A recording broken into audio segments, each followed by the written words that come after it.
allegiance to the flag of the United States of America, and to the republic for which stands one nation under God, indivisible, with liberty and justice for all. Heavenly Father, we just ask you to watch over this meeting today, be with all our citizens as they go about their lives and get ready to begin this new year. In Jesus' name.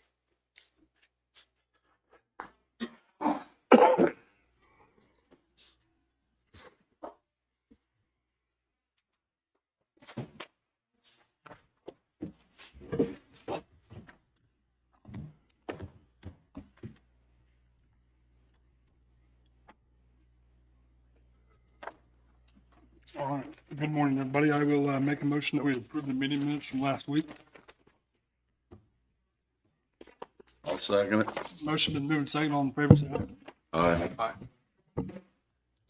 I'll make a motion, we approve the claims in the amount of $666,604.80.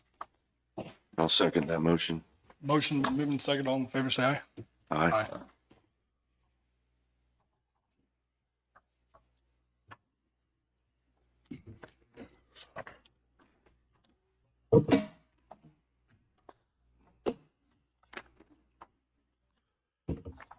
David, you got anything right off the bat? Not necessarily things today, but we can get to them whenever it works out. AMR?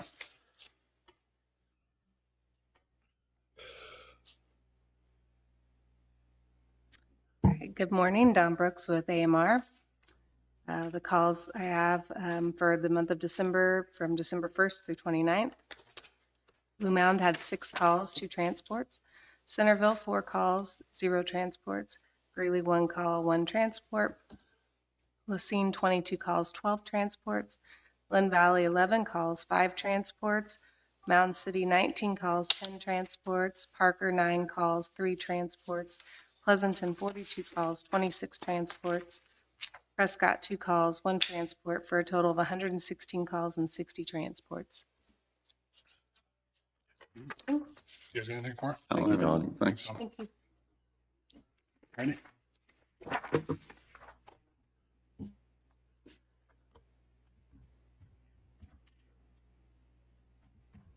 Good morning, Commissioners. Randy Hegwald, Linn County Emergency Management and Rural Fire. Let's out this week's call totals. We had 3 calls, brings our yearly total up to 521. I'd like permission to hire Dale Hayes as a volunteer firefighter for pending pre-employment physical exam probationary for Station 920, which is Pleasanton. I bring our number up to 22 on that roster. He does come from a volunteer fire service in Arkansas, has many years of service and a lot of certifications. I'll make a motion. You said Dale Hayes? Yeah. I'll make a motion that we approve Dale Hayes for Fire Station 920 pending as Employment, physical, Yeah. and test. I'll second it. Motion been moved second. All in favor, say aye. Aye. The only other thing that I have was I wanted to ask about this year during budget time, we looked into raising firefighter pay up for 2025. And I didn't know if that was something that needed to be done by resolution or just a vote on it. But so it was budgeted to move the firefighter pay from $30 to $35 a call, bring their hourly wage up for training. Any calls over 3 hours, it would take it from $10 an hour to $11.67. Fire officers would go from $35 a call to $40 a call, bringing their hourly wage up from $11.67 to $13.33. That's something that I did budget for 2025. So Is that something we should do by resolution? So I still need to do the actual pay resolution for the new year. I didn't get that ready, and I can put it in that resolution if you're ready to move forward with that. So I'd say at the moment, it'd probably be good to have a motion to approve that if that's what you want to do, and then I'll put it in the resolution for next week. I'm good with it. I'm good with it. I budgeted it. You said from 35 or 30 to 30. 30 to 35? Yeah, that's for firefighters. Fire officers are 35 to 40.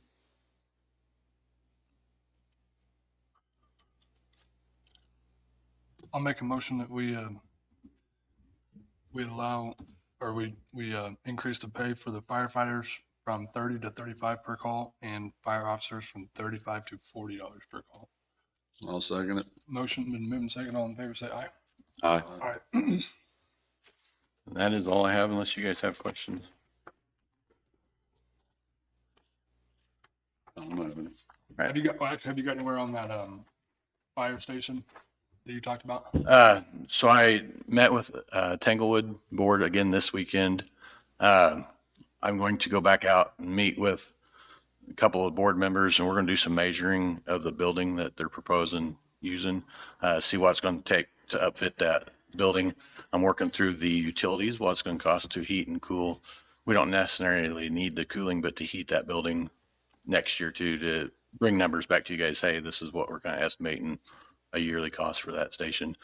Tanglewood board, they are going to go out and just kind of fill out the community and see what kind of interest there is, because without firefighters that are willing to serve there, that station wouldn't make it. So they're going to work with them, maybe set up a couple of like recruitment things, question and answer things out there at the Tanglewood, and just see community engagement, see what we get as far as volunteers. So. Like on our side, how much do you think it would be to outfit a station like that there, like equipment wise? Well, right now we have that tender that we took out service that was leaking out of Mound City. I think we have that fixed, so I'd save money on as far as buying a truck. We have the equipment as far as bunker gear to put the firefighters in. So I think equipment wise, we're going to be good, other than maybe moving a brush truck up there, but I don't, even a used pickup somewhere. I think we'll be pretty good. We're going to have some initial costs probably in upfitting it to kind of divide that building up where we can heat just our area of it and stuff like that. So that's kind of what I'm looking at now, is what that cost is going to be, is so I can bring you back, hey, equipment, building renovations, and give you that number. So How many more firemen do you think that will take for that? I mean, as I talked to the Tanglewood board, I told them anything under 6 wouldn't be feasible. We need at least 6 volunteers to start out there. I hope we get more, but at least 6. That would, with volunteers, you never know who's going to be around during the day or weekends or anything, but that at least give us maybe 2 or 3 there all the time. Do you have anybody out there right now on your roster? We have one person that's currently lives in Tanglewood that's on the roster. He's on station 950. Tanglewood's kind of unique where it sets. It's about the same distance from there to station 950 in Lacey, and from there to station 940 in Parker.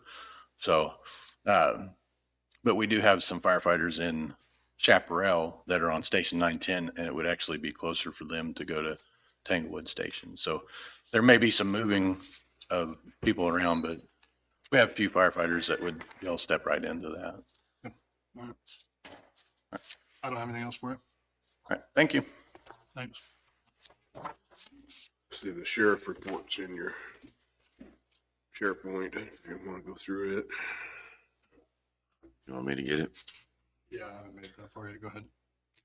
December 30th, 2024 Sheriff's Report, total prisoners 53, 8 releases this past week, total prisoners in of 52, total farmed out of 1, total farmed in of 42, 911 calls 64, jail contacts 4,276, calls for service 514, total civil service papers served 19, vent inspections 11, new cases open 19, cases closed 10, vehicle crashes 2, SRO activities 0 due to no school, bailiff contacts 58 with 17, resulting in calls for service and 1 livestock out. Sean?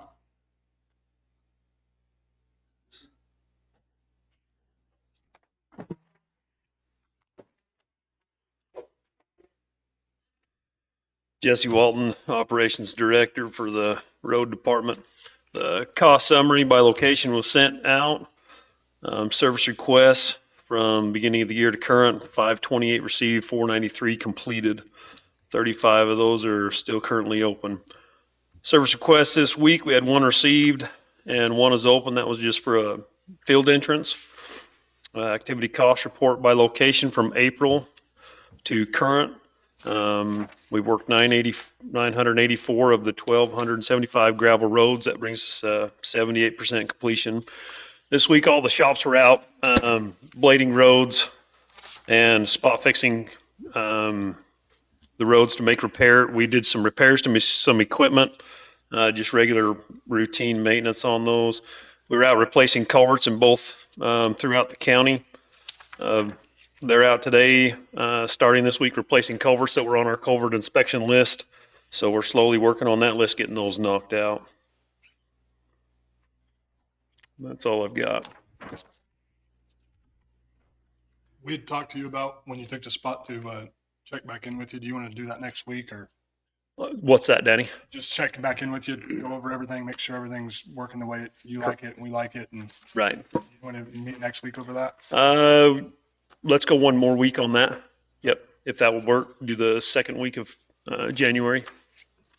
You guys good with that? I am. Okay. Thanks.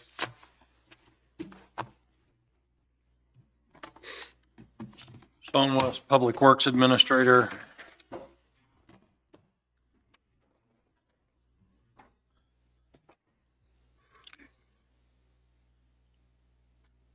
I spoke with Call Valley. You should see documents in your file, survey, letter to bidders, just closing it out. And I'm also going to get a full project file from them to put in our records.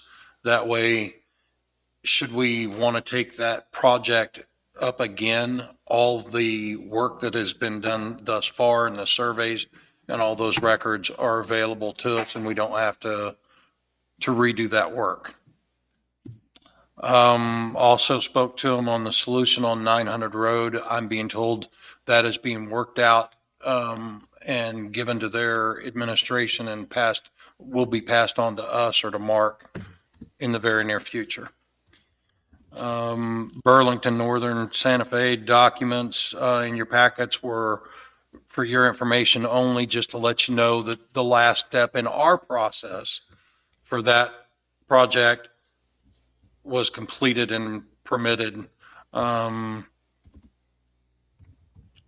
You also should have received the planning and zoning applications that you'd asked for in a packet as well.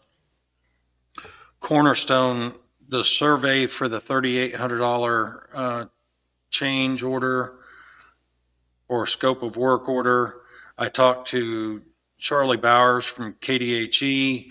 You should see an email in your packet from Charlie explaining the necessity or the reasoning behind that change order. That email says, looking at the layout drawing provided, which is based on a survey that does not reach the edge of the proposed drainage channels, construction area, and additional survey effort to ensure proper construction is appropriate to ensure proper design and construction.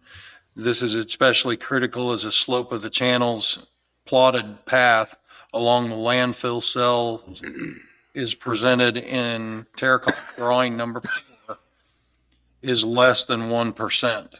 And by less than 1%, that keeps us at a minor change or minor permit alteration as opposed to major. So the explanation that I got from him is the explanation from the KDHE supervisor on that change order.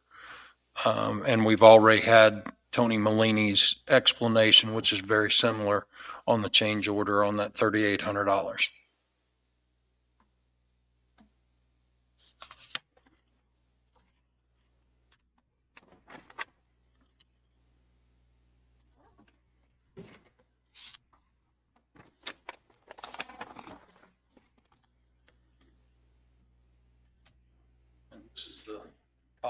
if you need it.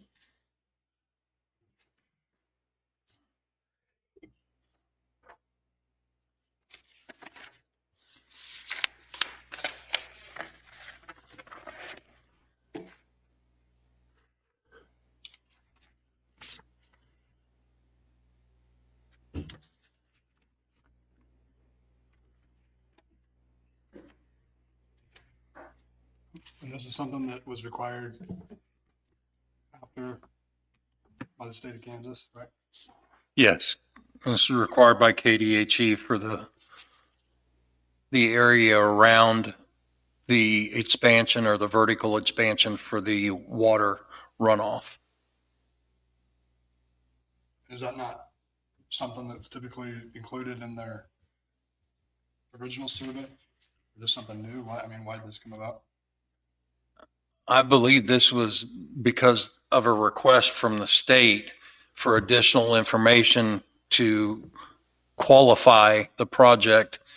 But as far as whether or not it's typical, being the first large cell expansion, that's why I reached out to Tony and Charlie Bowers.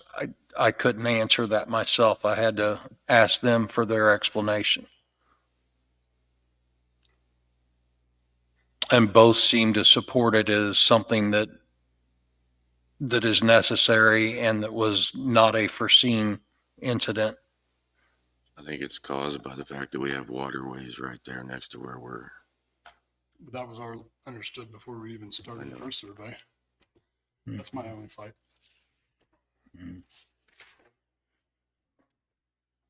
It seems like we get into projects and we get invoice after invoice after invoice for stuff that, in my opinion, should be included in the first go around, but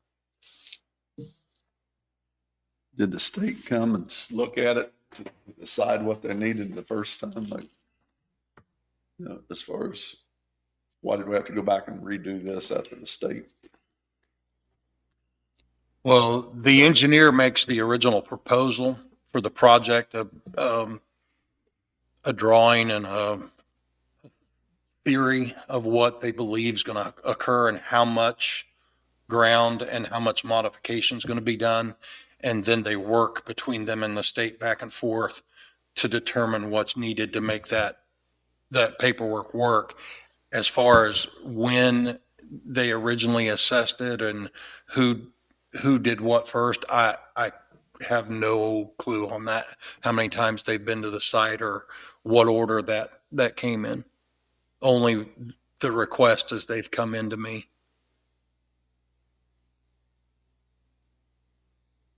and this is necessary to continue on. Yes, it is. And there is, as you'll see later when we talk about ARPA funding and stuff, there is still money allotted in the original scope of work that we haven't spent on this project for engineering. So I know we've still got quite a bit to do, but we're, I don't know, 30 grand into what we originally proposed for the engineering, and that was the original scope of work, as I recall, was 60 to 90. So there is funding still within the boundaries of what we planned.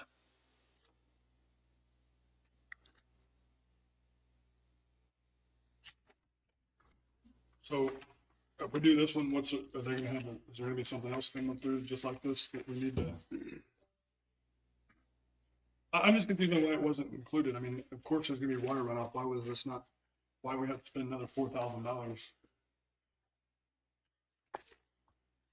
When we originally did a survey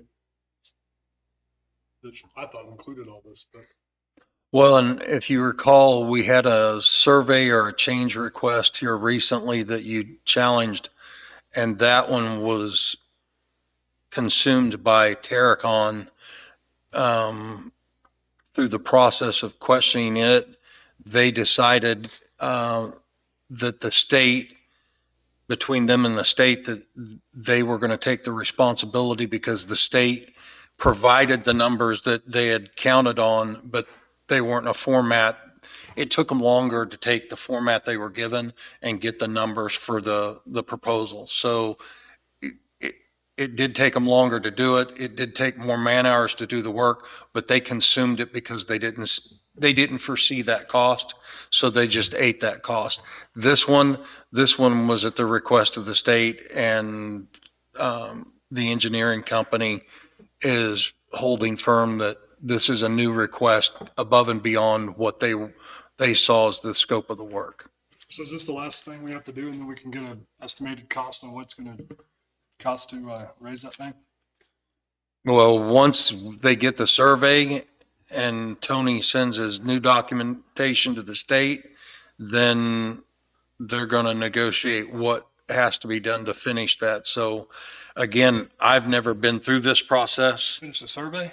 No, to finish the proposal on the project, to get the permit to go forward. I've never been through this process, so I'm leaning on those two to tell me where we're at.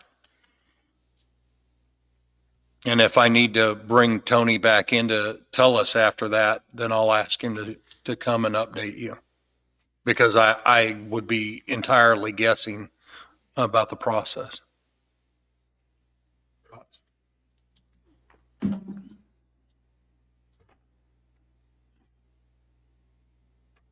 Raising the cells was how we were gonna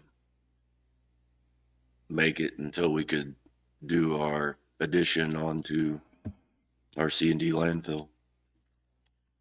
Yeah, but my concern is that just we're entering into contracts with people, and we just keep getting $3,000, $4,000, $5,000 invoices over extra stuff that in my business, I own a restoration business. I mean, there's a lot of unforeseen. So sometimes you got to eat that stuff. I just don't understand why we keep coming up with all this stuff. I mean, it's change order after change order. We had, how many change orders on the jail completely on a $21 million project? 2? We've had more on this survey than we have the jail.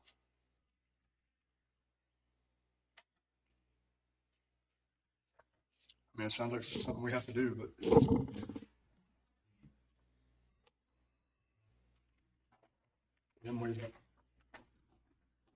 I'm kind of leaning towards you, why we have to have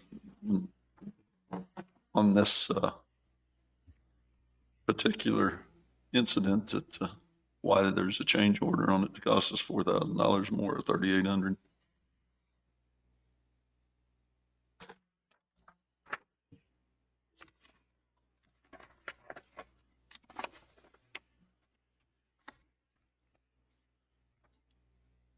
would you guys be good with bringing Tony back in and just It's fine. sharing our concern with him and asking him kind of where we're at on it? And I'm good with that. Costs us to get him here, I suppose.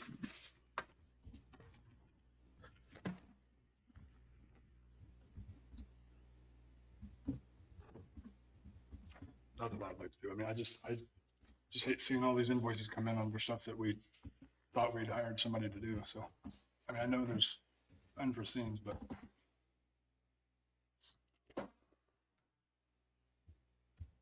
you guys go bring. Will there be more change orders, do you think, on his part of this particular Terracon's part?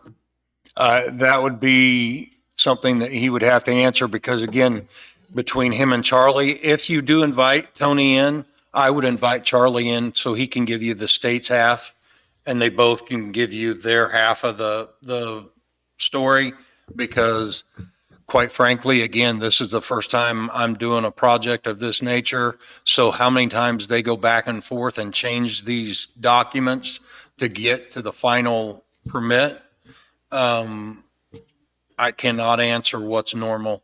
And quite frankly, if you get Tony's version without Charlie's version, then you're going to get a number that Tony's used to versus what the state will tell you they're used to asking for. So if we're going to invite one in, I'd invite them both so we could get an answer from both sides. Yeah, I'm good with that. That's Okay, let's do that. Let's do it. Okay. When would you like to see them? As soon as you can, I guess. Yeah. next week?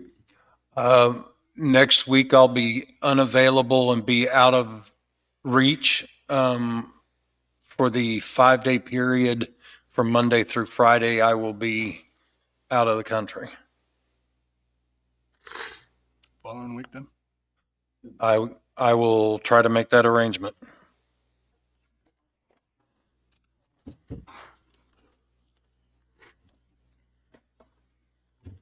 The next thing I had for you was the fee resolution for the transfer station. As you know, we're trying to develop funding, keep up with funding necessary to maintain the facility and the changes and the future changes, such as the new construction of cells and/or tipping floor in the future. So we need to keep those costs reasonable to the customer, but also current to the market of what we're having to pay to get rid of those materials. In calling around, the numbers vary greatly. The numbers that I'm going to give you mirror closest to Anderson County, which is very nearby, but it is not the Johnson County / Miami County or Urban, which is further away from the city. It's a combination of all of them and the closest to what our area looks like.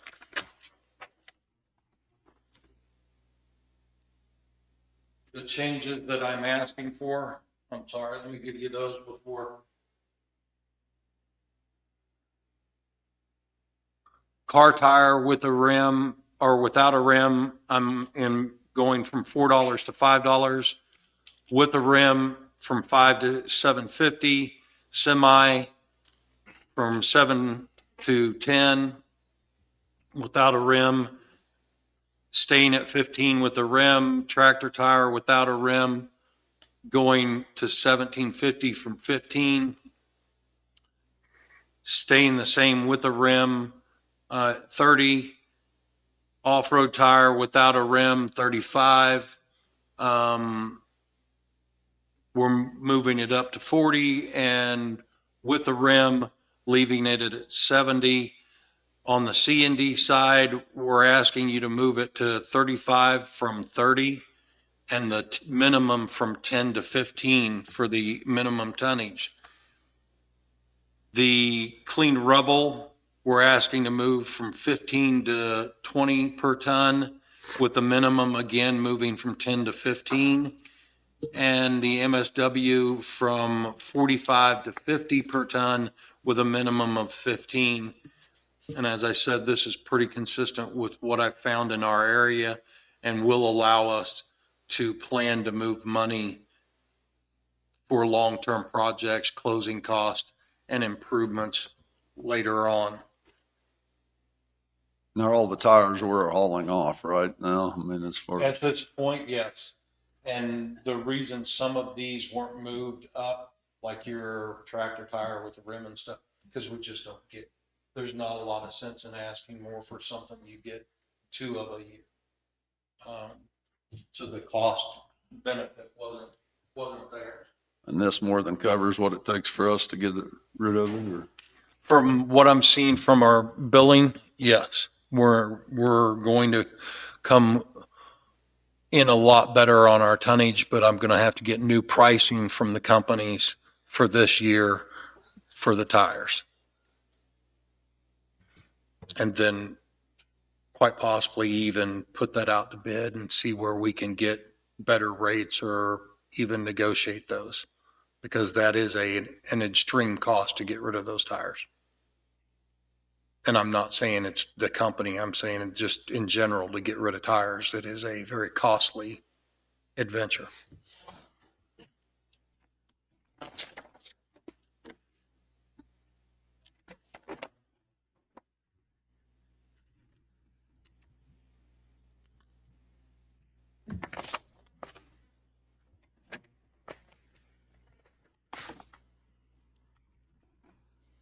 You guys good with it? I am. No, I am. I'll make a motion that we approve resolution 2024-46, establishing a fee schedule for Linn County Solid Waste Transfer Station beginning January 1st, 2025. I'll second. Motion made and seconded. Any more discussion? All in favor, say aye. Aye. Aye.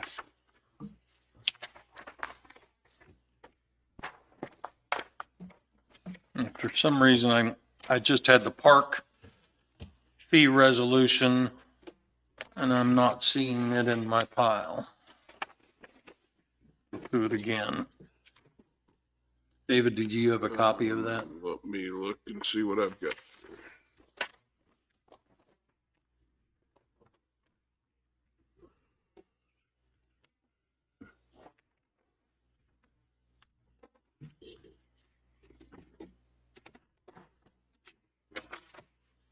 Yeah, I've got it. I can print it in the copier in there. I can give you the proposed rate change while we're printing the resolution.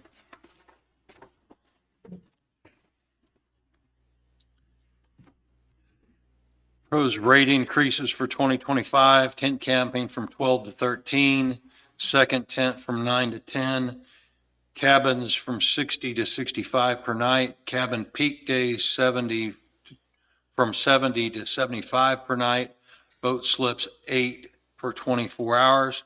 Campsites range currently from 16 to 20 per night, raising from 17 to 21.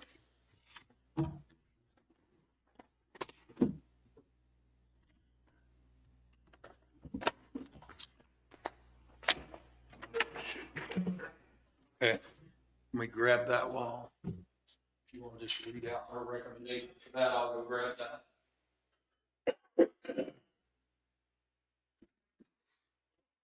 And what Sean just handed me was a note from Sherry that she would like to offer Leanne Palumbo the job of marina clerk at $17.59 an hour, which would be a 8B.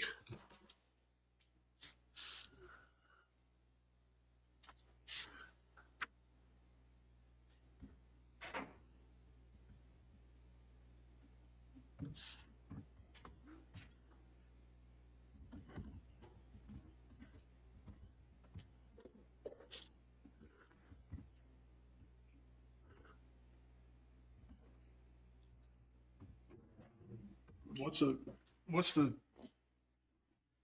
typical rate that we hire in at for a marina clerk? I I don't, mean, 1759 are, I mean, that's more than most our road guys make. let me bring up the schedule. Hang on.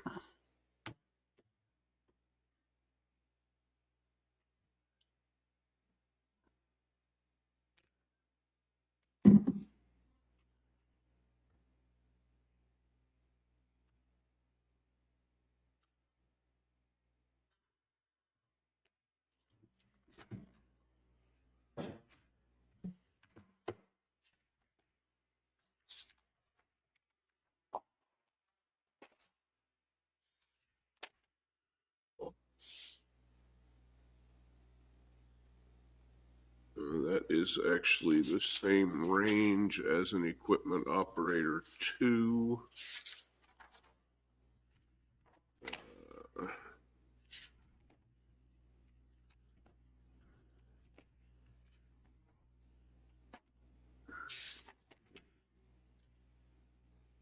Looks like the operator 1, which is the very lowest one, has been starting at about $17.51.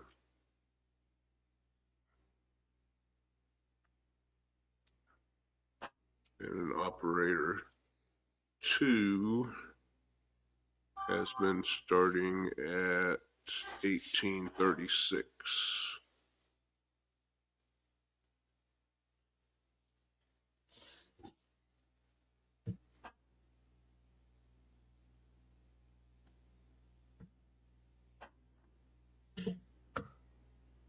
And this marina clerk, that's part-time, is that, or full-time? That's full-time position.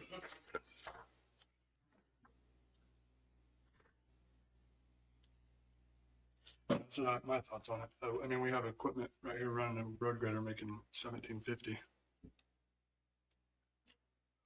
We have a guy with 31 years experience making 21. What do you guys think?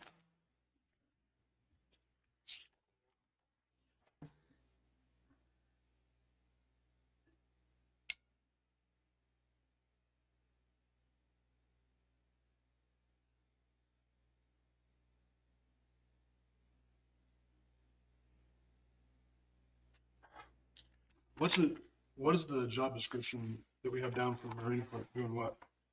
What all do they do? They not only run the marina, price items, deal with customers, do fishing and state licenses that are available there.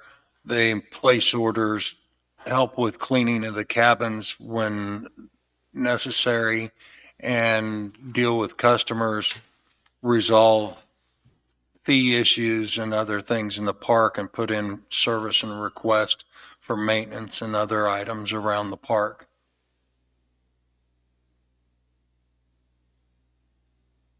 Yeah. He's a blade operator.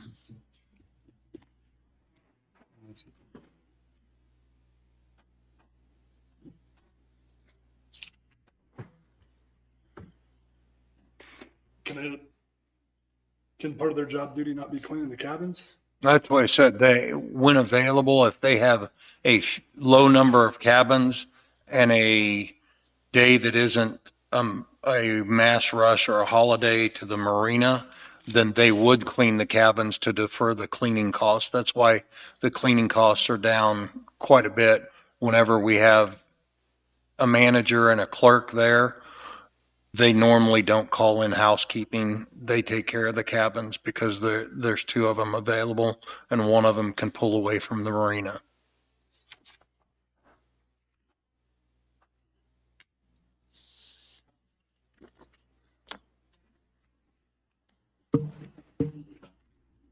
I mean, that's my concern is we have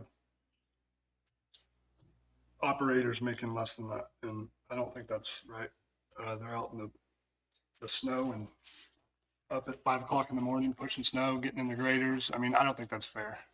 Well, and I would agree that the operators, we need to evaluate those, but the marina clerks also work a revolving schedule versus spring and summer and work most of their holidays because that's when we're busy. So they give up their time when most people are enjoying their time off. They're needed to be working. So it is a little bit of a demand and something we have to compensate to get people to consider coming in and working a lot of holidays and summers and weekends. Are they paid overtime for holidays? I guess they would be double paid Yes. overtime for holidays. Yes.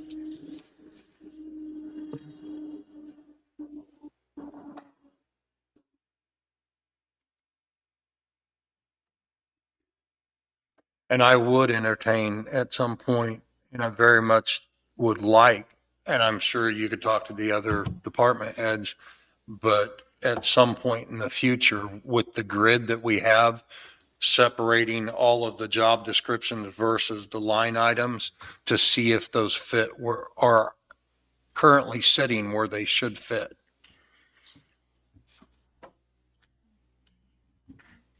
Because we can tell you what the hardest positions are to fill, and those hard positions to fill based on demand may require that they move up or down in that grid in order to get those filled. I'm very familiar with having to have done that, something similar in the past in another organization, and redoing those grids for periods of time in order to fill different positions.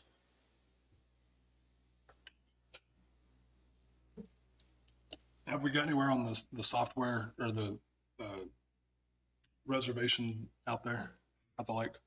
Yes, the last thing we brought that I recall Sherry brought in, we were evaluating Civic Plus and the other software system that we had originally agreed to. Both said that they were going to charge us extra for the vehicles themselves, the same cost basically as a camping fee that they would add for a booking for 7 days.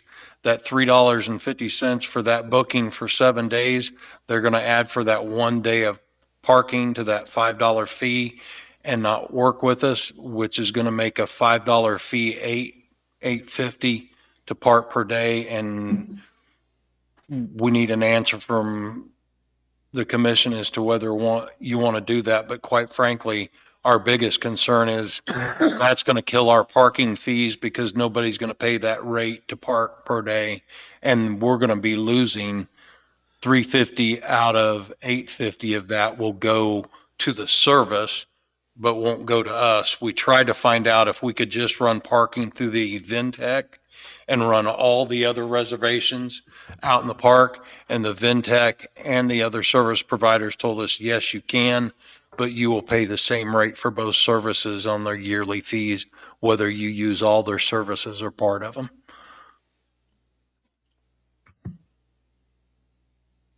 So basically, we need a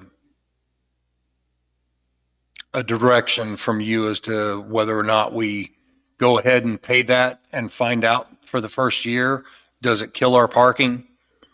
If that's what you want to do, and then reevaluate it after the first year and say, how much did this cost us or how much did we make running this service?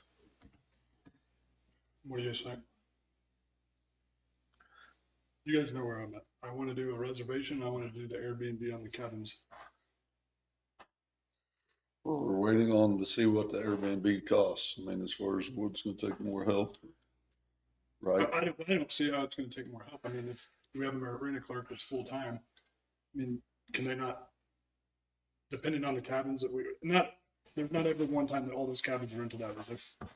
I'm sorry. Very rarely is the cabins all rented out at one time. During the summer and the peak holidays, I would imagine they're rented out pretty consistently.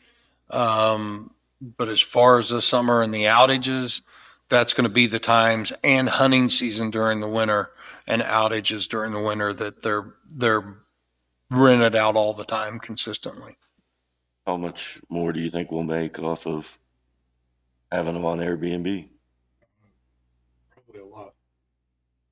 I know, and whenever I'm in the cabins in Pleasanton, after my expenses, deer season alone, I think I made 30,000.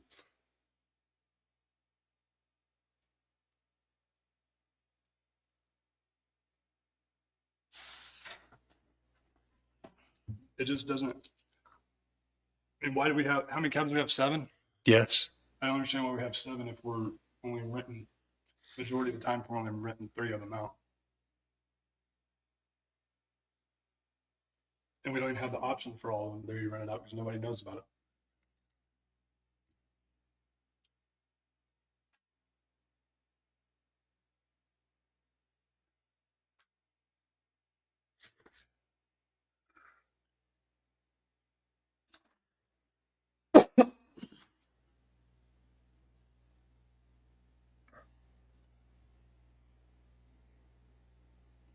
I just makes no sense to me. We can't,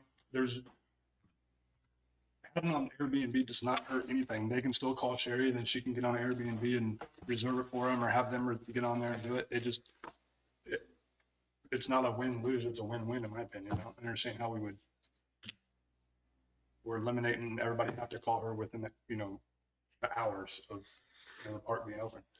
And she stated last week that then she'd have to take her phone home. Well, that right there tells you nobody can get. If she's not at the cabins, then the cabins can't be rented. Or if she's not at the park, the cabins can't be rented, right?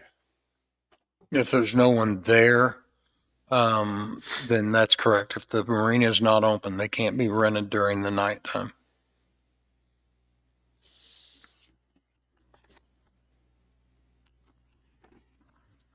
And we put internet and all that in every single day, so there's a cost to every cabin every day, right?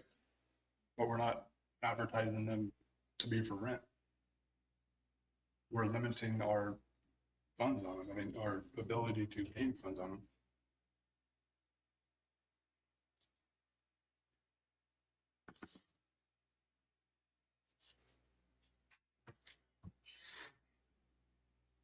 And it was 14% that Airbnb takes. Wasn't that what you said, 14%?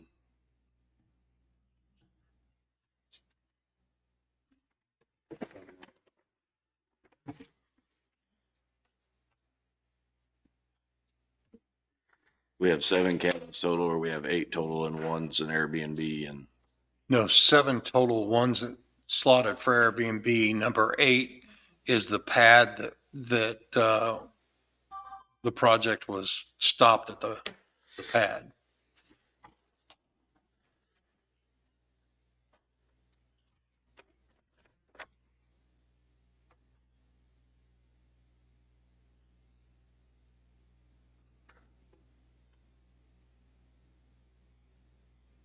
what if we put 3 of them on Airbnb to try it and see what it looks like, and leave 4 of them off Airbnb and do that? You said that the fact that we didn't have multiples.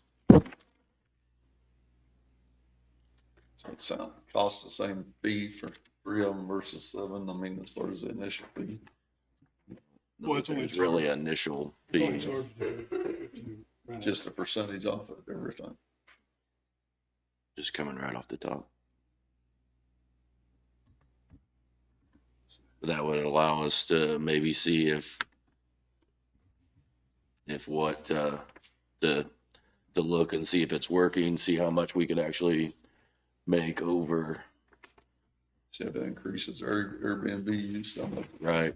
And see if it actually is a positive for us at the park, or whether it's still, we're making less money off of that cabin, like being on Airbnb. Would that be a compromise? Doesn't start.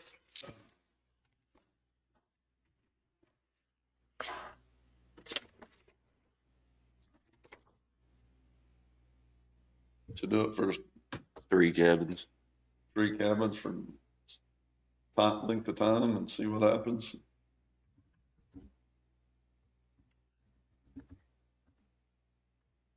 I'm good with that.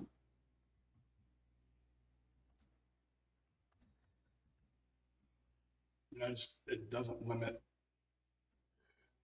our ability to rent them out if there's nobody there. We, you know, of course, we have to change the locks to codes, which, What does it cost to do that? I mean, does anybody know what I mean, you can buy the those keypads? things. I know.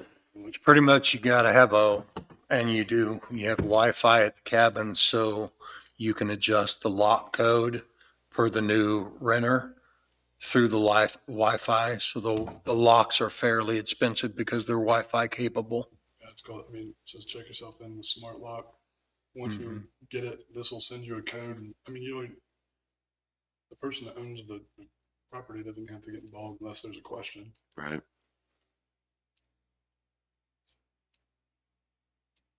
Does our will Sherry's Wi-Fi work wherever it's off her computer in order to do this all at home?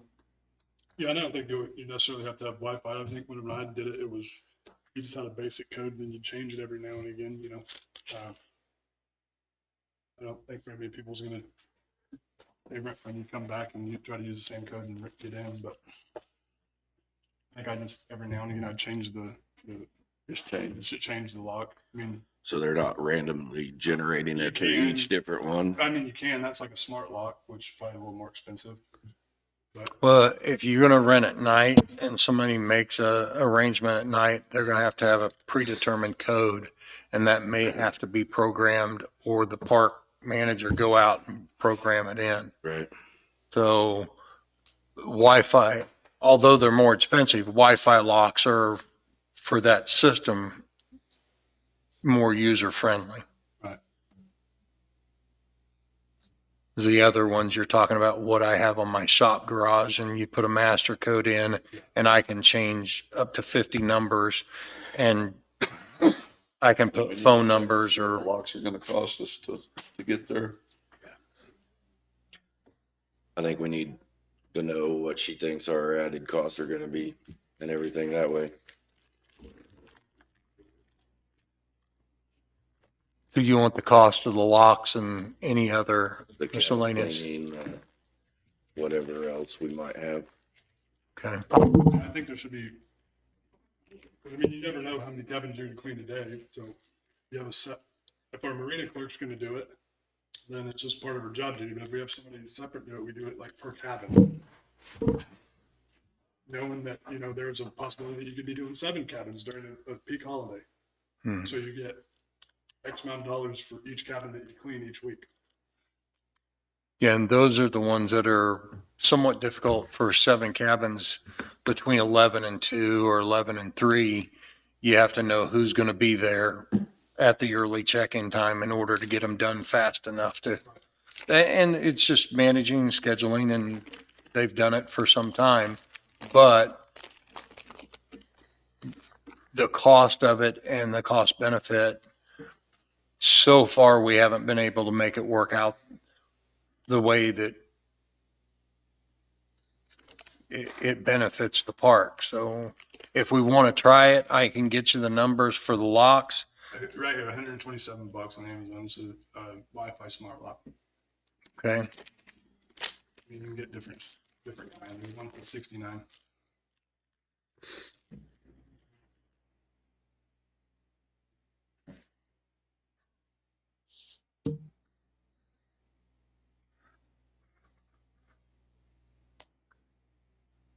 How do we do the one now with the Airbnb? How does, You call does between, it have the smart lock on it?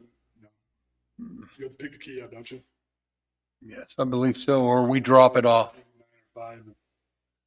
If you're coming in late, we drop it off for you.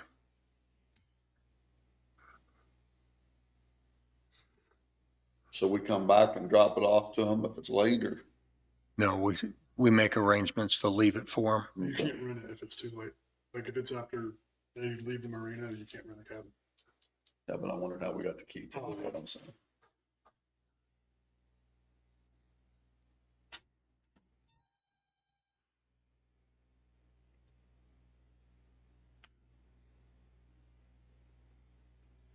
So do you want to go to a total of 3, or total of 4, or what are we doing? We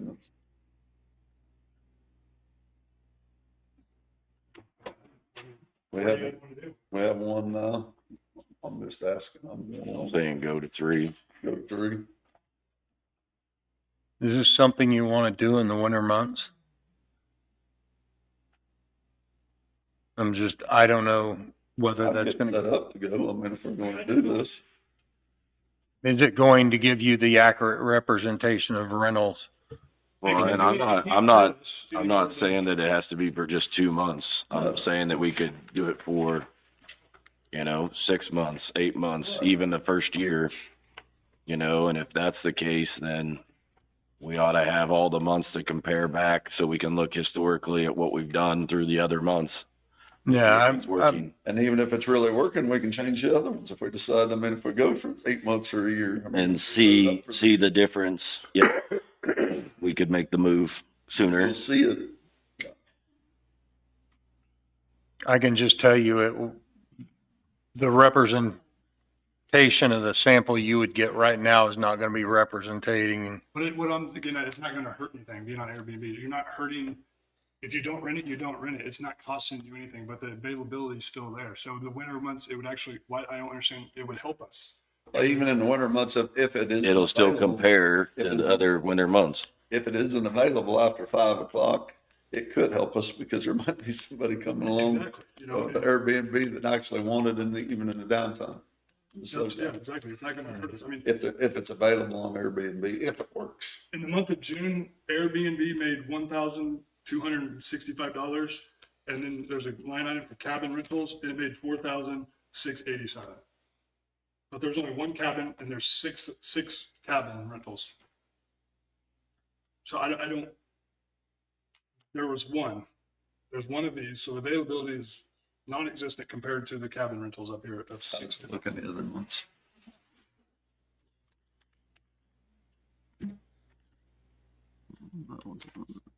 That one. January is good, which would be hunting.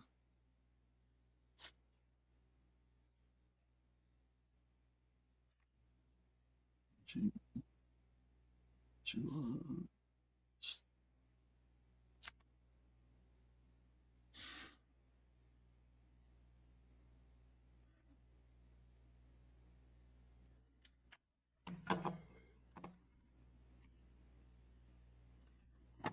I mean, the only thing that fits is a lock system. Mhm. I mean, because regardless, if 7 different people called her for a cabin rental, we still we gotta pay for the cabin cleaning, right? I mean, I don't understand why there's so much pushback from everybody about it not benefiting. It's gonna benefit. I don't, right? I mean, if there's 7 cabins up there, or 6 cabins rented through calling her, they still gotta be clean, just like Airbnb would, right? Correct, depending on what they're being rented for, if it's outages, hunters, or just a weekend stay. Some of them stay, the outages and the hunters, obviously, will stay a week at a time or better. So they are a lot less maintenance than your turnover cabins that are just staying You're two saying to 3 days, switching out. $100 for the locks. Yeah, they're $100 for a lock, yeah.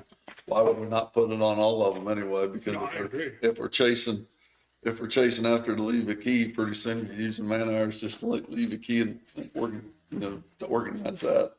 If it's less than 100 lock, we ought to have it on all of them. It just doesn't make sense. If Sherry's out there in the park looking at the daily tags because we don't have a reservation system, then she's got to call, if somebody calls her cell phone and wants to rent one, she has to go back, look at her calendar instead of just saying, well, get on Airbnb and it'll tell you, you can block out if you rent a cabin for a week, you block that entire week out and then there it is. And you say, well, get on Airbnb and you can check. I just don't understand how we would lose trying to use it. Again, you're talking to someone that's not familiar with the system. I have to rely on the information that I was given.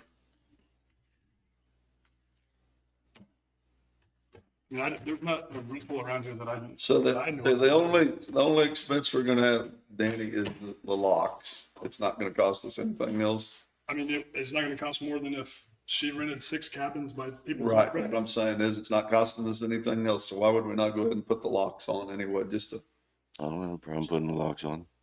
just to save us Steps, It would save steps and time for them. you would think. Key to somebody Yep, or even messing with the keys. right. And then if the Airbnb is the one that is scheduling all of it, that will take that away from her too, right? Yep. She would not have to mess with that anymore. No, well, if they had a question every now and again, there would be a host and a co-host, and it would pop up on like your app. And it would, I mean, But what I'm saying is, would that not take all that workload off of Sherry if it all went to the Airbnb? yeah. I mean, of course, you're probably gonna have people call in, but then she just has to either get on the app with them and reserve something with them, or tell them to get on there and do it. I mean, Well, I'm just asking no, questions here. If that's the case, that takes all that workload off of her of scheduling any cabins if we went to Airbnb, and we may lose people. I don't know that we will, but we could set it up for 6 months and just put them all on there. Or set it up for a year with the option that 6 months, we might change our mind.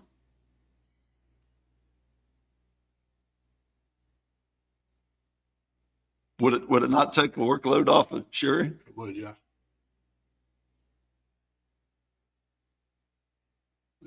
I mean, Airbnb's already set up. We already have it. I mean, she's got good reviews on there already. There's listed out in the amenities, the process. I mean, all you do is add cabins to it and use that calendar instead of, because right now she has a calendar. She has to go through, look at her calendar, compare it to the Airbnb. If somebody wants all 7 of them, she has to go on her Airbnb, make sure that 7th cabin is available. That'll even make it worse if we split them 3 and 4. That would, yeah. So I'm not trying to argue for or against, but I will say the one thing Sherry was talking about earlier was additional laundry and cleaning because we don't provide the bedding, I think, for the others now. So that was where she was talking about some more expense. But we're freeing up something else, time of scheduling the cabins also. Yeah. Which, I mean, what are they, queen size beds, queen, They're full size, full size? as I remember. I mean, you go to Walmart and you can buy a. It will take more bedding. I understand that. That'd be more expense for the bedding. Well, and I think there are options if you're going to keep the bedding in the cabin, the spare bedding, because we don't have, I'm telling you, we don't have room at the shop. It's not suitable to keep spare cabinets and bedding and clean linen up there in the shop environment. The marina, we're going to be hard pressed, and the old bathhouse. But if we had cabinetry in the cabin to keep that and switch it out and then take the laundry back and do it on our schedule, that may make a difference. But at the initial cost and the loss of items, that's going to be a factor in it as well. We need to make that initial cost. But Airbnb takes care of that. They upcharge the cleaning cost, and if you do have something missing, the cleaning cost doesn't get returned back to the customer. That's all taken care of. I don't think that we should be letting people bring their own bedding in there anymore. You're saying Airbnb, if the bedding disappears, Airbnb charges back to the customer. Yeah. There's a hold, and if you lose cups, pans, bedding, And that should be, I mean, there should be a checklist when you go in and clean each cabin anyway. I mean, I know when I was in Pleasant, somebody took all the decorations off the walls. I didn't notice it forever until I saw the outline of the. we've lost handmade bar stools and other things to people that have run off with them. How did we handle that? I mean, how did we? At the time, we went back to those parties that were involved. They denied, said the cabin was open, and we ended up restricting their access in the future and just banning them from renting. If we couldn't prove it, we banned them from renting again, so the problem didn't reoccur. I mean, if we have a marina clerk up there, you take all the old bedding each time you go up there, you wad it all up, you put the new one on, you take the old one back to the marina when there's downtime or they're in there, they throw the washer in the washer and they dry it, they fold it and put it on the shelf ready for the next day. Well, the laundry's I did it when I ran Mid-State Restoration, KC Prime, and I was a full-time dad and I ran the cabins all at once. I know you can do it. You can do it. well, the laundry's I know not, you can do it. the laundry's And I not, lived outside of the country. I lived 7 miles away and I drive in town with 4 different bedding and do it every day. It can be done. And I don't know why everybody's pushing back on it because I've done this. Well, I've done this for 3 years. well, I'm not correcting you. I know what the pros and cons are of it. And I'm telling you, right now is a con. the laundry's done at the shop, not at the marina. So there is, Drive an extra 500 yards. well, but then you have to sometimes close the marina in order to do it with customers. So there's a timeline, and I'm not telling you it can't happen. What I'm telling you is the details are a hair more complicated than just doing it at the marina. Details. I mean, we make 2 cents on a piece of gum or 500 on the cabins. I don't know. I mean, what do you want to do? Keep the marina open? It just doesn't make sense to me. And it's irritating. Every time we talk about it, there's so much pushback. There's not a place around here that's not on Airbnb. We got to keep up with time. That's the problem. We can't even get on the internet and reserve anything out there that late. Are we talking about doing just Airbnb, or are we talking about moving everything over to the online services as well for 12 months? Well, I'm talking about Airbnb right now, but I'd like to do that for everything. It doesn't make sense that to rent on a Friday, you have to come down on a Wednesday and reserve the spot and buy it and then go back to your destination and come back on Friday with your camper. That doesn't make sense. You know, it was even brought up to me yesterday in our camping spots, the ones next to water versus the aren't. Maybe we ought to be charging more for them. Because people do like being right next to the water. Yeah.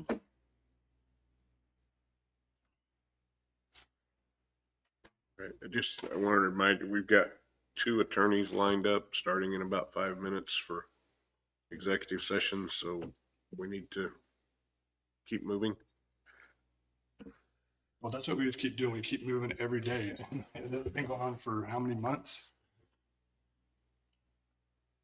That's what I Are would. you guys good with moving forward on putting the locks on the doors and moving forward and making them Airbnb? I would like to do part of them. See how it works. That way we've still got, Well, the locks aren't I know. what I'm saying. I'm just saying that on the Airbnb, I Okay. would like to leave We can them move them. off so we can look and see what we're doing month to month on those and compare them instead of putting them all on at one time. Well, that's a step forward. I'll go with that. I mean, let's put locks on them all, It's fun. to take it away, and then let's move forward with some of them on Airbnb and see what happens. Is that good, Danny? Yeah, that's fine with me. I mean, yeah. What would you like to do about the campsite rental with the parking issue?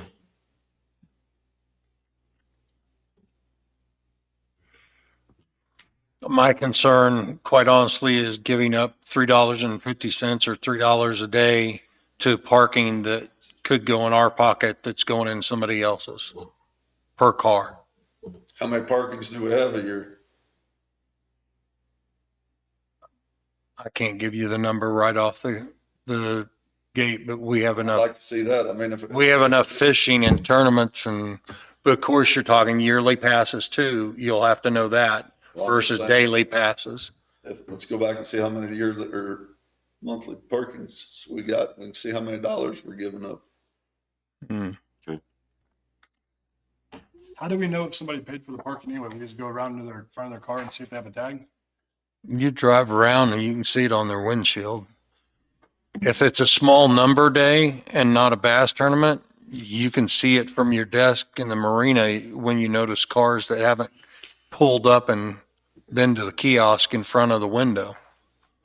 So if you're talking a small day, it's pretty easy to see without even leaving the marina. On a bass tournament day, you're probably going to have to walk the parking lot. So what do you do if there's somebody that just parks there all day? You just wait for them to come back and you catch Mhm. them before they You leave? just leave a note on their dash telling them before they leave we've got a pre-made note telling them to pay their fee on their way out. That way there's no confrontations between employees and the parties involved. They either pay it after we leave them a notice or they drive out of the park. Why don't we move forward, Danny, and move on this and come back to it today before Yeah. we leave? Is that good? All right, we'll come back to that, Sean, and we'll give you an answer on it. Okay. And then you have both resolutions for the landfill and the park. If you want to come back to those, and then you can call me in whenever you need me. Yeah, get the landfill one signed. I got Oh, I'm sorry. it. Still got the part. Yeah. Chris, how long do you need? And I'd like to add a few minutes to that because I've got another issue to bring up while we're in. So 15? Yeah. Commissioners, do you want to use your own phone for executive session, or do you want me to go ahead and make a call and set mine on the desk? All right, if you can, go ahead.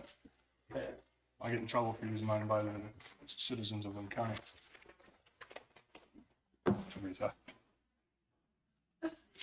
I'll make a motion that we go into executive session legal with Chris Martin and Mark Hagan for 15 minutes total, including Ally.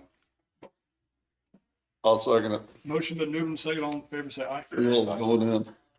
Us three, Chris, David needs to be in there, right, David? And then Ally and Mark. That's my motion.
How much do we need with Andrew? Well, I think probably 15 with him, so if you wanna just do like 30? 25 or 30 and Yeah, I'll make a motion that we extend our executive session legal for 30 more minutes. And this one will include a second 15 of this extension with Andrew Holder. He's an attorney. I'll second it. Motion been moved and second. All in favor, say aye. Uh, Aye.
Okay.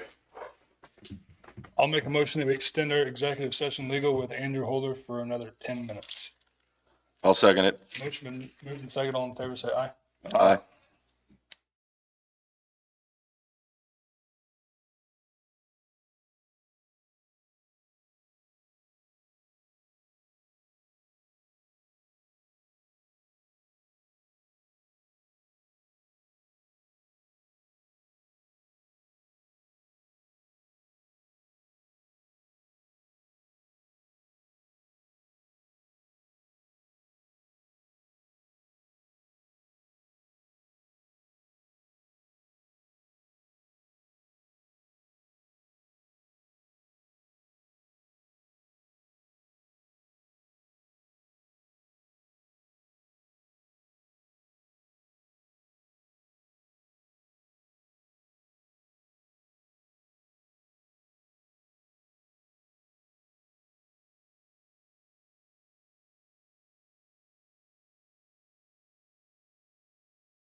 All right, excuse me.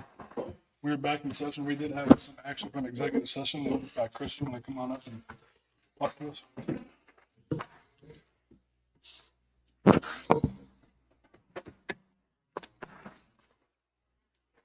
Commissioners, from our conversation and recommendations in the executive, I'd like to ask that you sign the relief as presented for the air conditioner compressor in the server room. I'll make a motion that we allow the chair, Danny McCullough, to sign that release. I'll second it. Motion been moved. Say any more discussion? All in favor, say aye. Aye. And the attorney requests if we could use blue ink. I got black. I do too. You get a blue pen. I don't have a blue one either. It's black. There's just a spot for a date and everything else is on. What is it, 30th? Today's, yeah.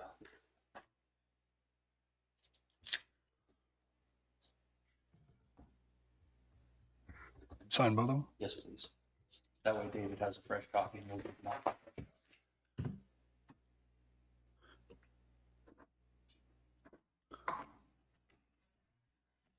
So is there a copy of the whole thing there for Yeah. me? Okay, Yes. thank you. I'll get that scanned. Getting that record.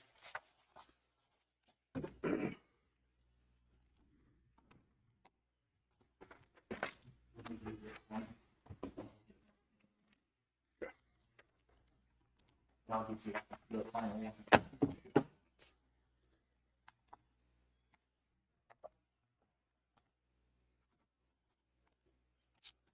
Thank you.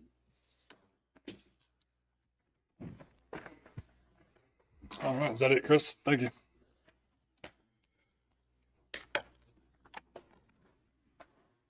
Darren, we have that CUP for you. You want to go ahead and come on up?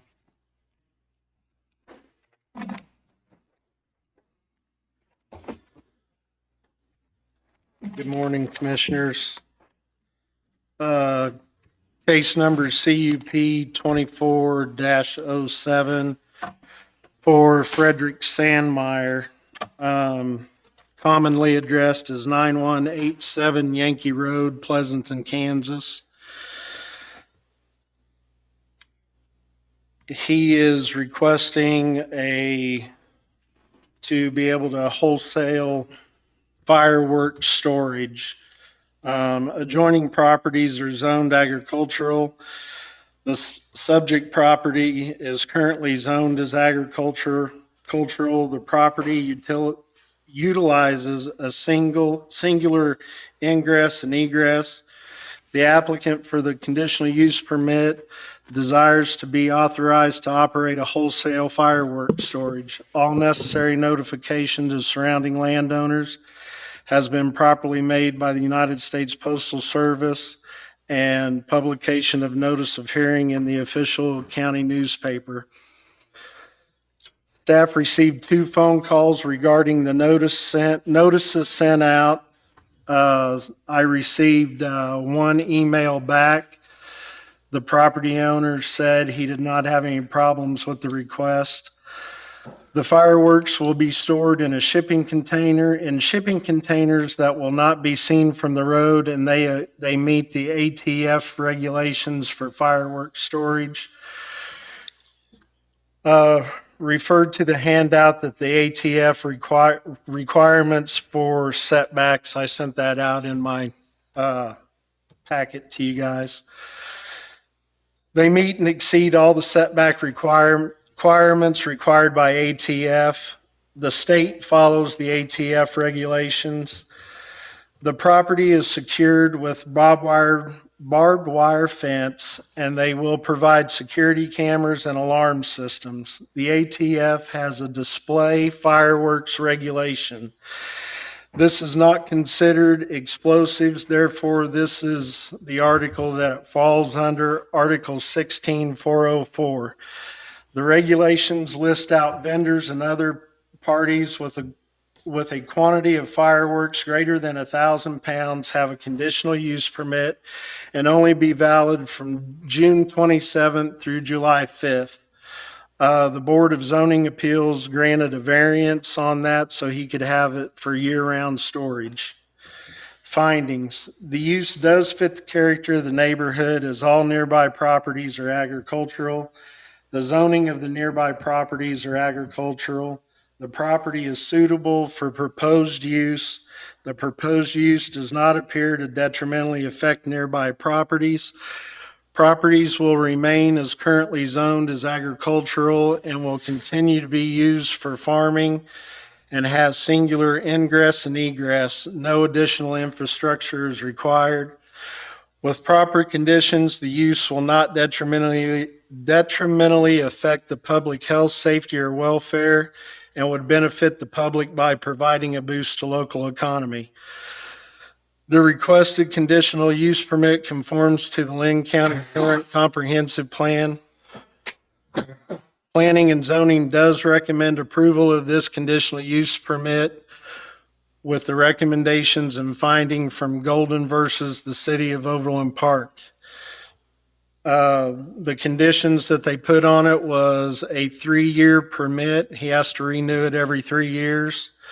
The property be inspected by a county employee every year, complies with ATF regulations and state fire marshal. Fencing around property per state statutes on fencing. Property owner will give key to entrance to local fire department. I ask that you pass resolution 2024-47 to allow this.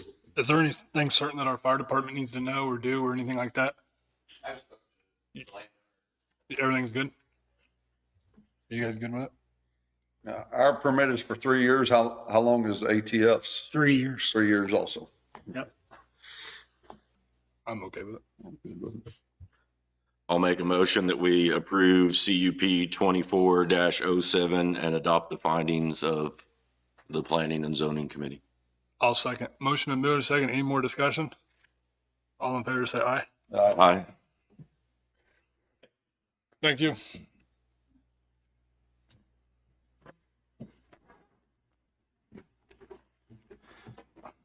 I've got one other thing.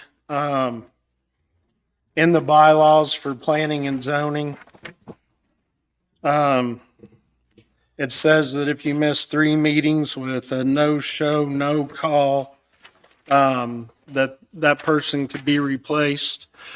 Daniel Ernest has not come to the last 3 meetings or made any phone calls. Have we contacted him? I have not.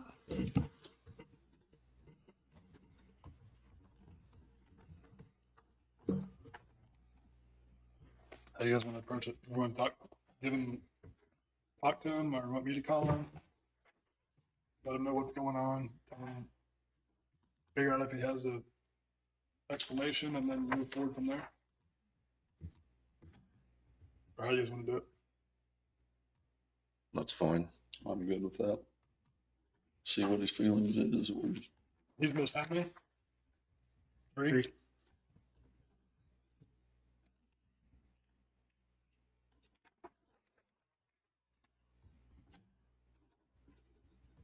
Do we have anybody willing to, I guess that's my district. I haven't heard, I mean, do you know anybody that, has anybody stepped up to try to take a spot? I guess this is first anybody's known. I have not pursued anybody. Does our bylaws state that we can, I mean, we have to kick them off, or we have that ability, or what do we do? I gotta find it.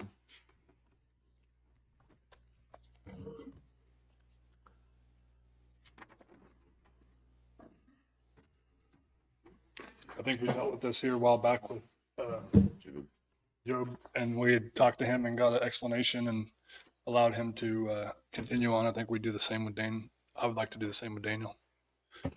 And if he's doesn't want to do it, then I will let you guys know that, or I'll let you know whatever he says. If you guys are good with me, reach out to him. Reach out to him. It's in here somewhere.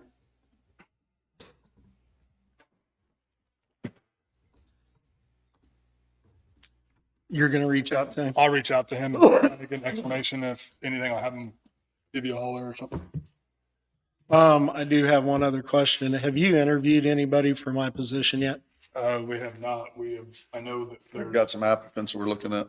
Yeah. We haven't interviewed anybody. Okay, because I just wondered how much longer this was going to go on, because I'd like to be done. okay.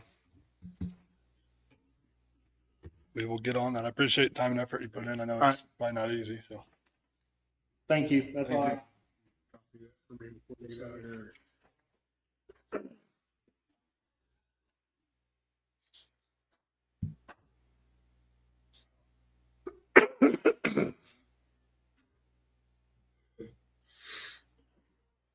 All right. Looks like we're, So what is it, David?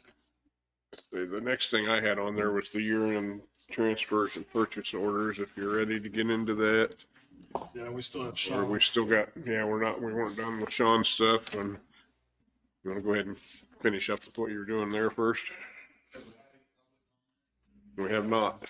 We'll open up for public comment. If there's anybody that wants to have a public comment, come up and state your name and. No public comment? All right. Well, we'll let Sean finish. Haven't up. had a birthday, have you?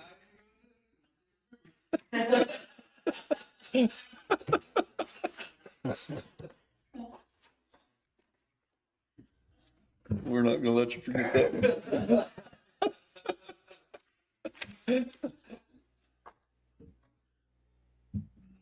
Okay, remind me where we were at. We signed one fee resolution for the landfill. I have that one. They have not taken any action on the park fees, and then we're Okay. discussing. We were going to put locks on all of the cabins and move half of them over. And I need a decision on the fee resolution as well. And then no decision was made yet on hiring that employee that was requested either. I'm okay. I mean, as long as we're trying to move forward and the Airbnb and things like that, I mean, I'm okay with the fee schedule. I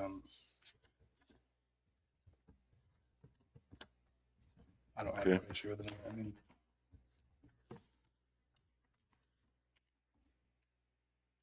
if you guys are okay with it, I'll make a motion that we accept resolution number 2024-45, which is establishing a schedule of fees for the Linn County Park and Marina beginning January 1st, 2025. I'll second that motion. Motion been moved and seconded. All in favor, say aye. Aye. Aye. As far as the $17.59 an hour for the employee, I don't think I can be for that. I think our road guys, I don't think that'd be fair to them. I think, yeah, that's, Might I suggest something with that, if I could? If that's the starting for the clerk, I would like to keep that's where that's at and then address the road guys, and change them and get them where they need to be. That way we're not starting out in violation of what we've already agreed to on our pay scale. We can adjust it before we hire the next Road 1 operator. And I can bring that in prior to that and we can adjust it. But I would like to stick to the fee schedule we already have for those positions and fix the others. so this is the actual starting rate for the marina clerk. That was 8B, so it's one step into that range. And that's where the last one that was working there was making that amount, is what Sherry What's the said. low range? What's the other range? Get back to the screen. So 8A would be 1747. You're talking about 12 cents difference, basically.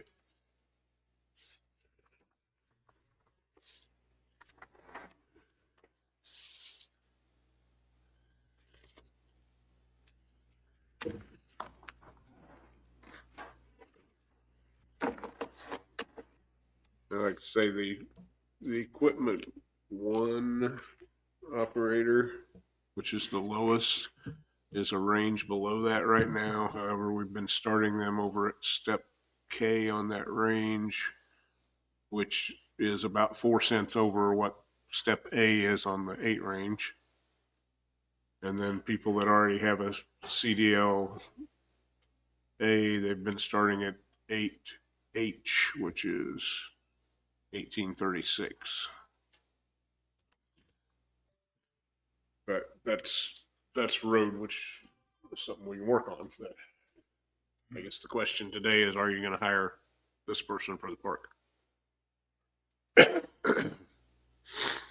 And we've hired the last few at this range, is what you're saying? Yes. So we hired you and Sherry at that? I'm sorry. You and Sherry? When I got hired, it was down, I couldn't tell you where you hired me at as a park manager. It wouldn't have been as a marina clerk. Yeah, park manager. But at the range, whatever range you hired me at, wouldn't have been at that pay rate back then. Obviously, it would change each year. And the job description is what again? State it. She'll be doing what? Marina clerk. Should be doing everything from running, ordering, and managing the marina, sales, contacts, phones, scheduling, and the state licensing that we provide through the marina, along with stocking, shelving, ordering, and then dealing with customers throughout the park for services and scheduling maintenance as people call in complaints or services needed, and when available or needed, assisting with cabin cleaning. And then Sherry's job description is the same thing? Sherry would be managing budgets, managing people, managing projects, and scheduling larger maintenance projects like bathhouses, and getting bids for those items that are needed for projects in the park, and then making contacts with the companies that you're talking about for Airbnb or other things to bring you contracts. And she's also the one that made the resolution or typed up the resolution that you signed today for fees and schedules. So can she and has she cleaned cabins? Yes. It's a small operation. It goes all the way down to that. But generally, we like to keep her busy doing work that produces more outcome than that.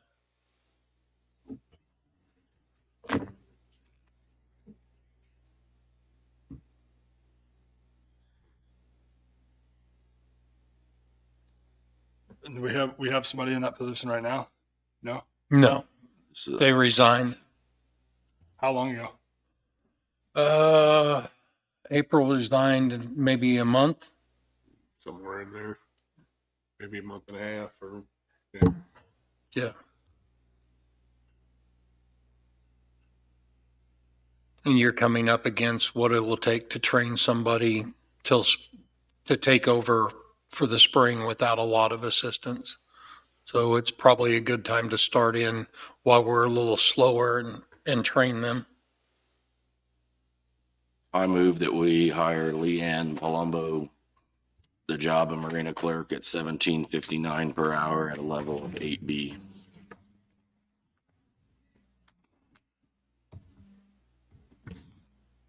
I'll second it. Motion been moved and seconded. Any more discussion? All in favor, say aye. Aye. Opposed, say aye. Aye. 2-1. The only things I have left are the transfers of money that David's going to talk about for each department, and we've discussed together. And then I also have the ARPA funding MOAs.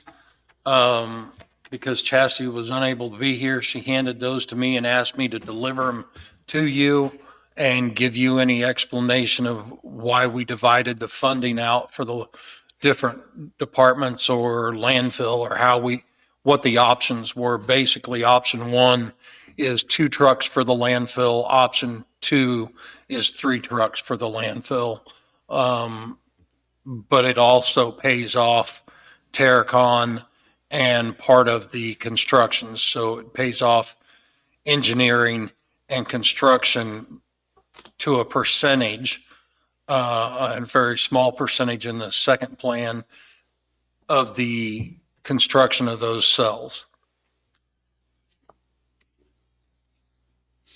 And I have those if you'd like to see them.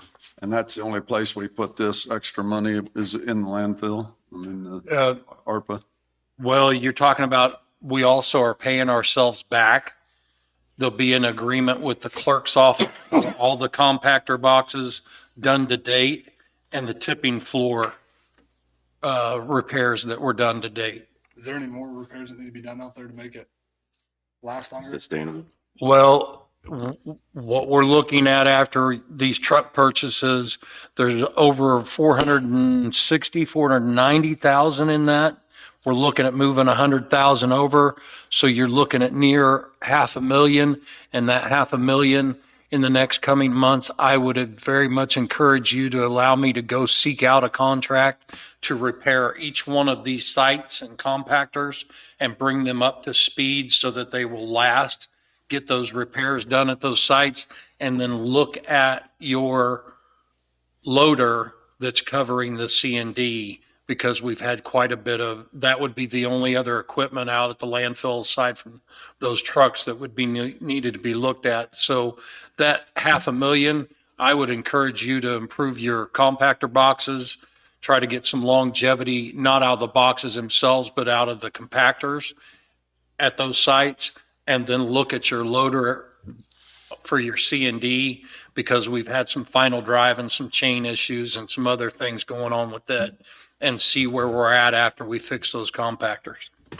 Where are we at on the contracts for the compactors sites?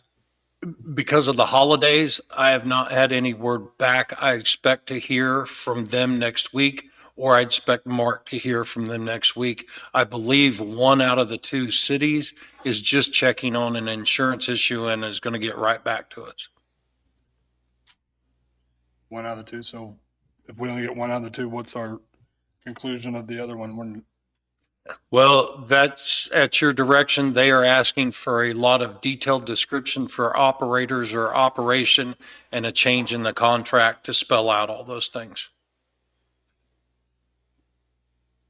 And they've given, so far, I'm being told, they've given us an email with some opportunities or options that they thought were available and some things that they didn't think were on the table. But I was told that if we go to that point where we need more direction, they will give us a final position or stance if we ask for it. So we're continuing to pay attorney to look into the contracts that everybody else in the county signed except for them. Are we continuing? Mark's continuing to have discussions with at least one, maybe two of those cities until those things are rectified. I'm doing most of the discussions with them or contacts with them, and waiting to hear back where that's going to lead, and then take direction from you as to hand it back to Mark or go forward.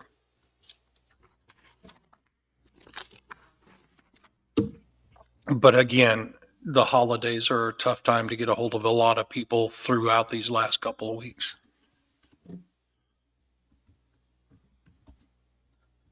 So what are our options on the MOAs? What do we need to decide upon? Well, let me give you what Chastity made for you to try to make it easier. She set out your options, these MOAs, and the option one with Terracon, option two, and what it would pay of those other items.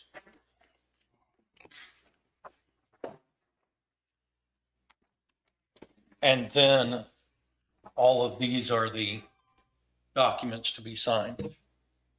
The first one is your MOA with the clerk to pay back what the county paid for compactor boxes, tipping floor, and vertical expansion engineering. That number is 85,575.90. After you do that, you have an option of paying for 2 trucks and vertical expansion construction at 137,720.56.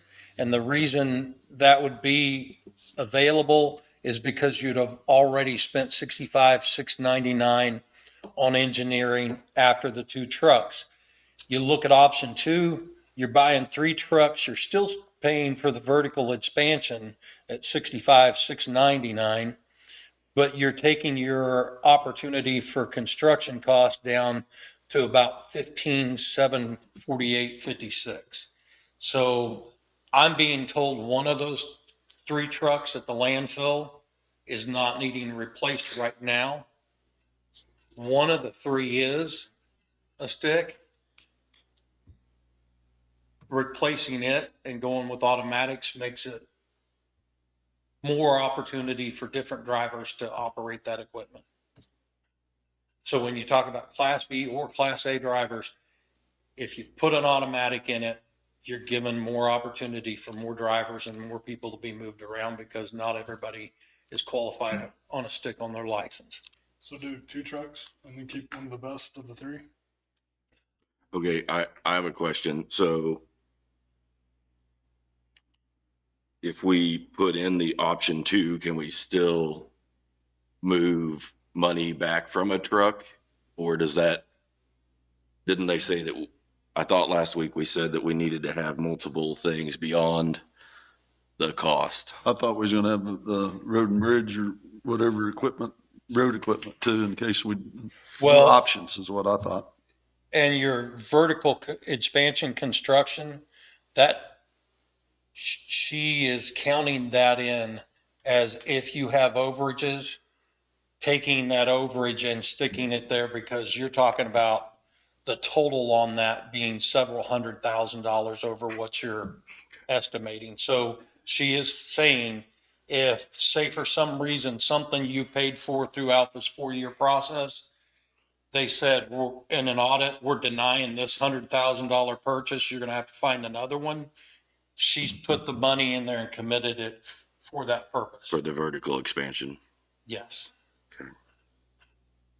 So I believe she's done her due diligence to try to cover all the bases on the MOAs that she's put forward. The question only is, do you want to commit to 2 trucks or to 3 trucks? And after that, whatever is left over goes to engineering and then to construction for the vertical expansion. And the vertical expansion construction is your overflow for anything that doesn't get spent. So do we use, in the everyday operations, do we use 2 or 3 trucks? 2? 2? That I'm aware of. And your 3rd truck's your Backup. backup. Should we just do 2 new trucks and keep the best of the ones we have for the 3rd backup? Yes. And spend the rest of that on the vertical expansion.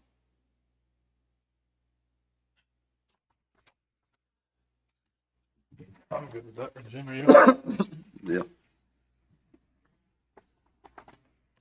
Go If I'm understanding these, the way that she got them laid out, your first MOA and agreement to commit the money is to commit money with an MOA between you and the county clerk, David Lamb, to reimburse compactor boxes at $38,275, a tipping floor at $16,500, and a vertical cell expansion engineering cost so far of $3,890 as of today. And that agreement would be between you and the clerk and cover what we've already paid in those funds. Is that what kind of motion we want? Or we want to say to the general fund or what? Or how does that work? Well, how's that MOA titled? Is there something we can look at on that? It doesn't commit the funds to where it's going, but because you did compactor boxes and you're looking at anything from the landfill, I would encourage you, because after we spend the money on those compactors, and possibly a loader to put that money from the boxes back into the landfill. So looking at this one, I would think you could say to approve the MOA with the clerk for reimbursement of 85, 575, 90, because that's the total shown there. And I think, and then I will copy all this into the minutes, those MOAs anyway, so it'll be there, people can see it. So this is the one on just the money we've already spent. Right. I'll make that motion. I'll second. Motion been moved and seconded. Any more discussion? All in favor, say aye. Aye. Okay, that's that one.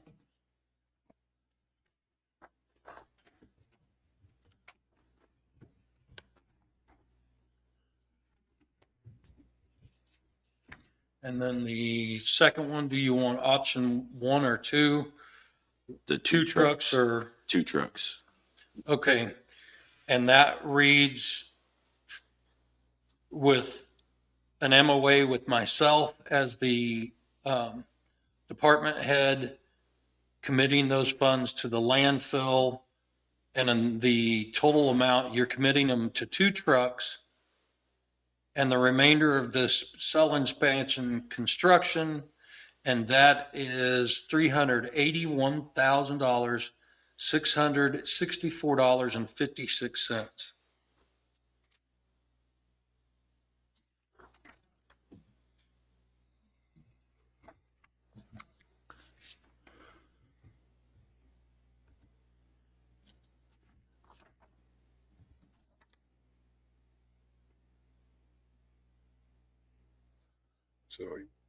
So you probably need a new motion on that one too. One for each one of them then. That's your number. With just who we entering into. Enter it in with the department head for landfill, for trucks, and engineering and construction cost, or I'm sorry, for construction cost on the cell expansion. I've got the engineering in front of me. What Sean said for $381,664.56. That's my motion. I'll second it. Motion been moved and seconded. Any more discussion? All in favor, say aye. Aye. The next one is for Terracon. It's a MOA between the board and Tony Malini at Terracon. The amount is $65,699.10 for vertical expansion engineering. And those are services that we have not yet received. So we're making that MOA with Terracon for future expenses. Not including the $3,800 invoice, or including it? That this is what their projection was. It doesn't delineate what invoices. That's what's left of their original projection and what we haven't paid in this one that the clerk's already paid.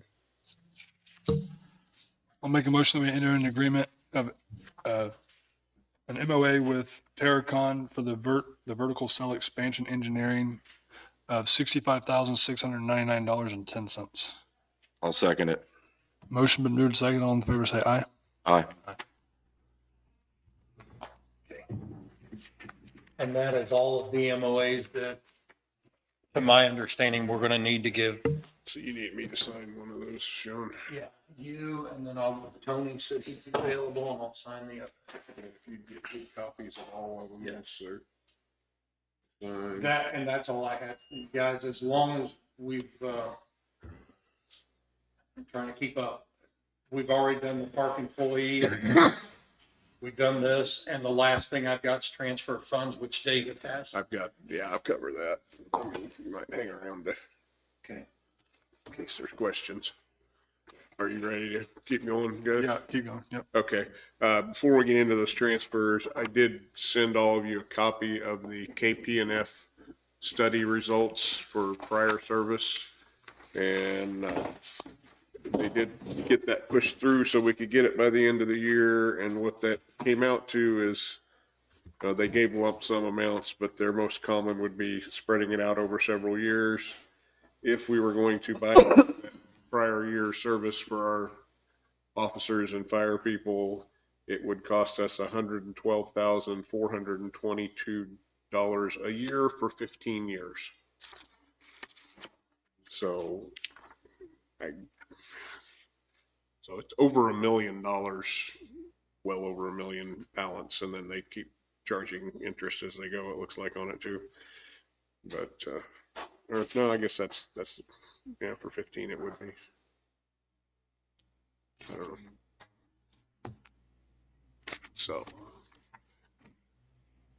I know what I'm assuming I think you want to do with that, but you guys need to make a decision, I guess. I don't think I'm in favor of it. Are you guys?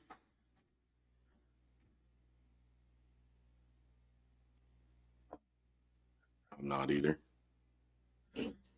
This is for the back pay, right? They've Yeah. already, we got the We KPN. got them all signed up to start. That's just a First of the year. And they'll still have their capers and everything that way from the back that we've paid in Right. and done everything along those lines. This just starts us fresh instead of going backwards. Yeah, this was the part, this was the, what, $1,500 study we paid for to see what it would cost if we were going to do all the prior service also. I think, I mean, I agree. I think the main focus was just trying to get them set up in KPNF, and we did that and move forward from there. You guys good with that? So I mean, I don't know if Capers is looking for anything probably ought to have formal one. on it, but I don't think it would be bad to make a motion to, how would we, Deny pay for the, or to not purchase the prior service for KPNF. I'll make a motion that we did not purchase the prior KPNF retirement. I'll second that motion. motion been moved and second, all in favor, say aye. Aye. Aye. Okay. All right, and then the transfers and purchase orders, I sent that information out to you this weekend. I've got just that summary page here. I can run through, and then if you guys got questions or want to go back and look at anything. I only have 3 purchase orders on there for this year. The 100,000 for the health insurance claims, which is smaller than what I had wanted to do, but our claims hit us pretty hard this fall for a while, so I didn't have enough left to go more than that. Janet has 10,000 for postage. She typically spends 11 to 12,000 a year, so there won't be any problem with using that up. And then Christy has 3,800, a little over 38 in her for binders and recording paper and supplies with government forms. So that was it for purchase orders, and then transfers. So I went through all of the budgets by fund to make sure that we have enough cash and enough budget carryover, and how they all work out between the tax funds to put us in good shape for doing budget another year. So with what I have listed on here, which is, I mean, you want me to just read down through the list so everybody can hear it? That's fine. Special fire, it'd be a transfer from rural fire to special fire, 125,000. From election, which is general fund, to equipment reserve, 15,000 for election equipment. From general fund district court to equipment reserve for computers. General fund park to equipment reserve, 50,000 for future equipment at the park. General fund IT, 35,000 to equipment reserve for future purchases. General fund economic development, 30,000 to equipment reserve, and that would be the idea mainly for industrial park improvements and equipment needs on that. Road and bridge, got a 2-part one there, 250,000 to special machinery, and then 500,000 to special road and bridge. So the special road and bridge would be for projects such as bridges or roads, and the special machinery is for equipment. General fund noxious weed, 40,000 to noxious weed eradication for chemicals. General fund solid waste, 100,000 to equipment reserve for equipment needs. And then maintenance department was 25,000 to equipment reserve for, I know one of the things they were looking at would be a vehicle at some point, but then other equipment they might need. So in looking through all that, I'm thinking the email I sent you, I made a note about carrying over more cash than I had budgeted. Even with all these transfers in just our tax levy funds, we would be very close to 1.6 million additional carryover that I didn't think we'd have at the end of this year. So just how that would help out, if all other things are the same and we were needing the same amount for budgets another year or this summer when you're budgeting for 26, having that additional cash carryover could save us 4.4 mils on tax levy because of having a bigger beginning balance. How much more are we carrying over besides that? I mean, is this, I know this is off the budget. Do we have more left over that was budgeted? Oh, yeah. Yeah, we had budgeted, where is it? I'd have to go through and total that up. I mean, we're carrying over a lot more than that. That's just additional over what was budgeted. And not all the tax levy funds are in the direct order here, so I'd have to, let's see, there's about 6, and then I'd have to drop down to 6.5. Elderly.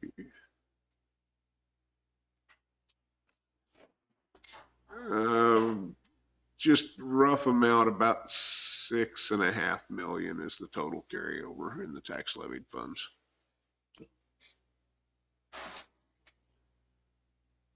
Yeah. Or that was the budgeted carryover. And we're going to beat that by about another 1.5 million or 1.6. So we got a little over 8. Yes. So are there any of those individual lines you want to take a closer look at, or are you okay with doing this, or where do we want to go?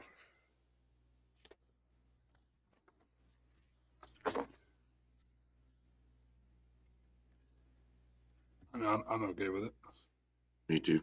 So what you're saying is then, David, with what, if everything stayed the same, we could drop the mill levy 4 mils with what we carried over from this year? Yeah, that's because if you divide that by and that's at our current valuation, Right. and we don't know what it'll be, but if you divide that amount by our current valuation, that comes out to 4.4 mils.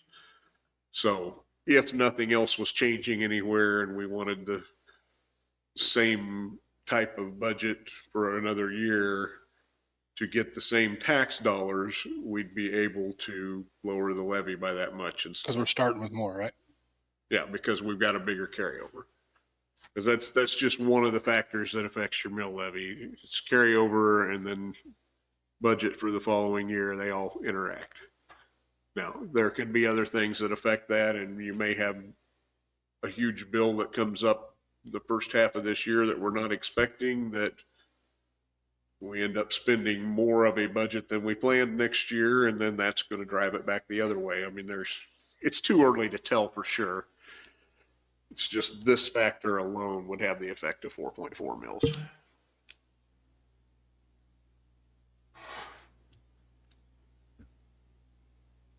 We need a motion to approve the 1.1.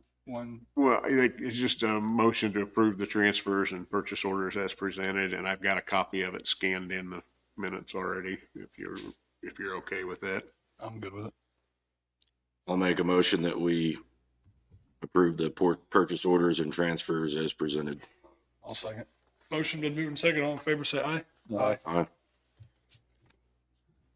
All right, and I think that's all I had that I needed to get into then today, and what you had left on your agenda was meeting with your department heads that you did evaluations on, and looks like they're all here.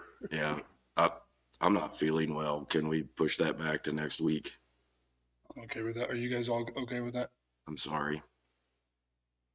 I'm good with it.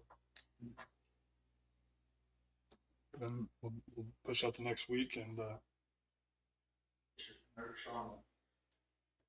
Okay. It'll be fine.